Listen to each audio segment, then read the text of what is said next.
के हाथ बड़ी कामयाबी लगी, जहां पर लड़ाई झगड़ा, अपहरण, हत्या का प्रयास और लूट जैसे 5 मामलों में संलिप्त एक आरोपी को पकड़ा गया।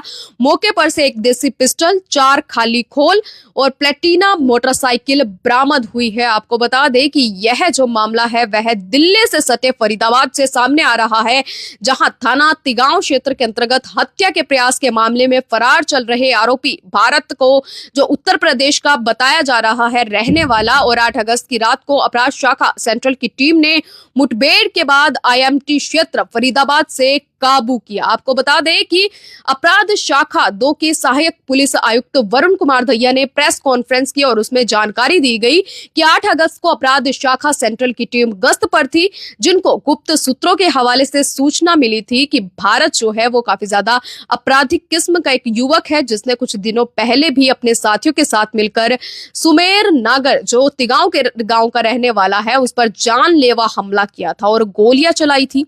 वह आज मोटरसाइकिल पर सवार होकर गांव सोतई आगरा नहर पुल से आईएमटी से होता हुआ एक गांव की तरफ जाएगा। भारत के ऊपर पहले भी आपराधिक मामले दर्ज हैं, जो किसी भी प्रकार की गैर कानूनी गतिविधियों को अंजाम दे सकता था। यानी यहां से आप अंदाजा लगा सकते हैं कि कितनी बड़ी कामयाबी पुलिस के हाथ लगी है। टीम ने कार्रवाई करते हुए नाकाबंदी की। आरोपी भारत मोटरसाइकिल पर पुल की तरफ से आया, जो पुलिस को देखकर अपनी मोटरसाइकिल को भगाने का प्रयास करने लगा, और जैसे ही वह मोटरसाइकिल को भगाने लगा तो अचानक से उसकी मोटरसाइकिल अनियंत्रित होकर गिर गई और आरोपी ने पुलिस पार्टी पर फायरिंग करना शुरू कर दिया, जिस पर एसआई राज सिंह ने चेतावनी दी और चेतावनी के बाद आरोपी ने सीधा पुलिस कर्मचारी की तरफ गोली चलाई, जो सीधा जाकर बुलेट प्रूफ जैकेट में लगी।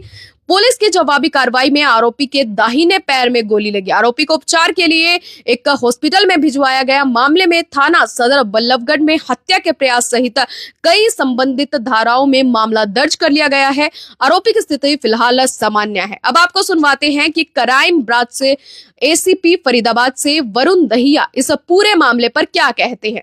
26 और 27 जून का एक घटनाक्रम है, जहां पर कुछ व्यक्ति विशेष ने एक जो तिगांव में क्षेत्र में एक समीर जो कंप्लेनेंट थे एक वकवे के, वो रहते हैं। उस दौरान उनके साथ ब्रूटली काफ़ी मारपिटाई करी गई और ब्रूटली उनको हर्ट करा गया।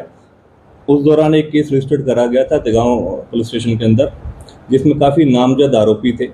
और जब सीसीटीवी उसकी खंगाली गई और चेक करा गया तो एक जो मारपिटाई की वीडियो थी वो भी काफ़ी वायरल हुई। उसी का संज्ञान लेते हुए हमारी कमिश्नर पुलिस श्री सतेंद्र गुप्ता के मार्गदर्शन में, डीसीपी क्राइम श्री मुकेश मल्होत्रा के दिशा निर्देश में हमारी क्राइम ब्रांच सेंट्रल की टीम काफ़ी समय से इन जो सस्पेक्ट से आरोपी थे, इनको धरपकड़ के लिए काफ़ी कोशिश करी जा रही थी। इसमें कुछ लोग पहले भी अरेस्ट हो चुके हैं, लेकिन उसमें एक मुख्य संदिग्ध था जिसका नाम भारत उर्फ भालू है। ये मुख्यतः गौतम बुद्ध नगर उत्तर प्रदेश का रिहायशी है, लेकिन हाल में फ्रेंड्स कॉलोनी बल्लभगढ़ में रह रहा था। जो सीसीटीवी देखी गई तो उस दौरान देखा गया कि काफ़ी ब्रूटली काफ़ी लोगों ने इस वारदात को अंजाम दिया।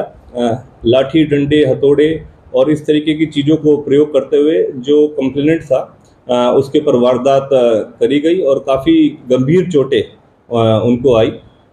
उस संबंध में जब ये सीसीटीवी को और गहनता से उसकी जांच करी गई तो उसमें पता चला कि कुछ व्यक्ति विशेष इनके पास जिनका वेपन भी था और आर्म्स कैरी कर रखा था वो वारदात करते वक्त, तो उसकी पहचान सुनिश्चित करी गई और हमारी इन्फॉर्मर्स के थ्रू इस चीज़ को और पुख्ता करा गया। और हमारे पास एक इन्फॉर्मेशन के थ्रू टिप ऑफ हुआ कि जो ये भारत उर्फ भालू है, ये किसी अन्य दूसरी ऐसी ही गैरकानूनी गतिविधि को अंजाम दे सकता है।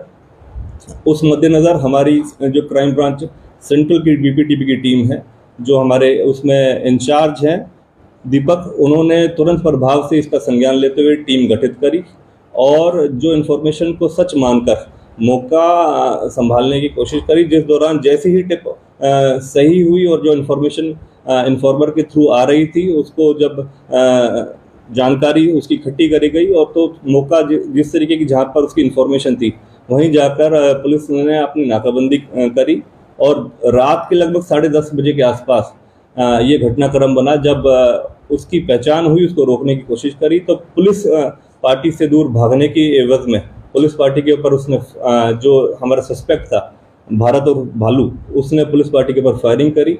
लेकिन अपना निडरता दिखाते हुए जो पुलिस पार्टी है उसमें सब इंस्पेक्टर राज सिंह को उस दौरान मुठभेड़ के दौरान गोली भी लगी, लेकिन लकीली उन्होंने बुलेट प्रूफ जैकेट डाली हुई थी तो उनका बचाव रहा। और मौके को ही संभालते हुए जो इंचार्ज दीपक हैं हमारे क्राइम ब्रांच सेंट्रल के, उन्होंने मौका संभालते हुए अपनी जान माल की सुरक्षा के मद्देनज़र और अपने साथियों की जान माल की सुरक्षा के मद्देनज़र उसके ऊपर रिटेलिएट फायर, उसको वार्निंग फायर देने के साथ साथ उसके ऊपर फायरिंग, जब पैर की तरफ फायर करा तो उसको वहाँ मौके पे वो भी इंजर्ड हो गया। क्रॉस फायरिंग में वो इंजर्ड हुआ और उसको पकड़ने में सफलता प्राप्त करी। ये बड़ी एक उपलब्धि है। जिस तरीके से जो आमतौर पर फरीदाबाद के अंदर ये हथौड़ा गैंग और इस तरीके की जो गैंग इस तरीके से काफ़ी समय से ऐसी वारदातों को अंजाम दे रहे हैं और बहुत ब्रूटली किसी आम जनमानस को इस तरीके से डर और भय का वातावरण पैदा करते हैं और ब्रूटली मार पिटाई करते हैं, उनके लिए सख्त संदेश है फरीदाबाद पुलिस की तरफ से। अगर कोई भी व्यक्ति विशेष इस तरीके की गैरकानूनी गतिविधि में या इस तरीके की एक्टिविटीज़ में अगर संलिप्त पाया जाता है तो पुलिस स्ट्रिक्टली इसको डील करेगी। चाहे वो कितना ही भागने की कोशिश करे, कहीं से भी पुलिस अपनी तरफ से बेस्ट ऑफ द एफर्ट्स डाल के उसको पकड़ेगी और नियम अनुसार कार्रवाई भी करेगी। तो आप सभी के लिए ये एक स्ट्रिक्ट संदेश है। इसके ऊपर जिस तरीके से मैंने बताया कि भारत और भालू के ऊपर 5,000 रुपये का रिवॉर्ड भी था और पहले से भी इसके काफ़ी आपराधिक पृष्ठभूमि से ये बिलोंग करता है। 4 ऐसे लूट, स्नैचिंग, अपहरण और जो हत्या के प्रयास के संबंध में इसके ऊपर केस रजिस्टर्ड है। कुछ और अगर हथियार की बात करें तो इसके पास हथियार था जिसने मारा, वो कौन सा हथियार होगा? देखिए, कंट्री मेड वेपन था जो उससे मौके से ही बरामद करा है। हमारी एफएसएल की टीम ने मौका मुआयना करा है और उसके मद्देनज़र सारी कार्रवाई को अमल में लाया गया है और मौके पे जिस तरीके का जो एनकाउंटर हुआ है उसके ऊपर भी नियम अनुसार कार्रवाई अमल में लाई जा रही है।